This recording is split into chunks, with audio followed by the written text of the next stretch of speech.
Yeah, so Popote Pay is a solution that seeks to unify financial transactions for businesses primarily.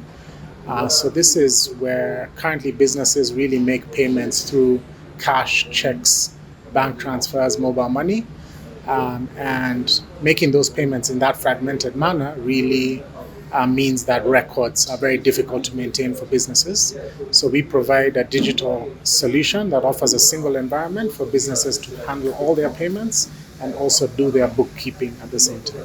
Popote Pay as a solution is really solving a Pan-African problem where the challenge of financial management for SMEs is really ubiquitous. Every single country has the challenge. So we see ourselves as being a solution that can really help to empower these economies, because SMEs are the backbone of really economic progression across Africa. So by getting them to operate better and manage their finances better, they can grow and their economies can grow. So the free trade area hopefully will allow dissemination of Popote Pay and solutions like it across Africa, as opposed to being pegged into one country. All right. So in terms of managing multiple businesses, yes, I still run Foresight Housing Group, which is a furniture manufacturing and fit-out company that's also gone into anything timber-based, so timber houses, kitchens, wardrobes, furniture, etc. And obviously, I run Popote. So I think the lesson I would impart is that it's good to become an expert, obviously, at what you do.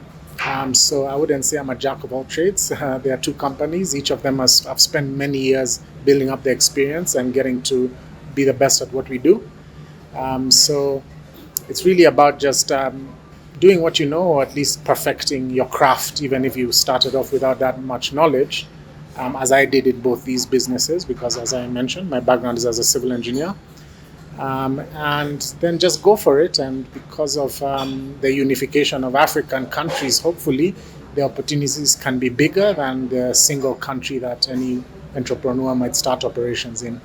Well, in terms of discussing the free trade area, I would say the exciting bit that hopefully your viewers can appreciate is that Africa has always had such a small market, because every country is operating only with its market. And I think this is a big difference between the United States, for instance, right, which has always been such a huge economy. So any startup coming out of a garage can already have a big vision. And hopefully, if the politicians do things right and we actually manage to have a real unified Africa, at least for trade, then we can all aspire much, much bigger. And that's exciting. My humble request and advice to our governments would be to really realize that SMEs and business and trade is the backbone of all economies that have done very well. Certainly first world economies like the United States and China and India on the rise.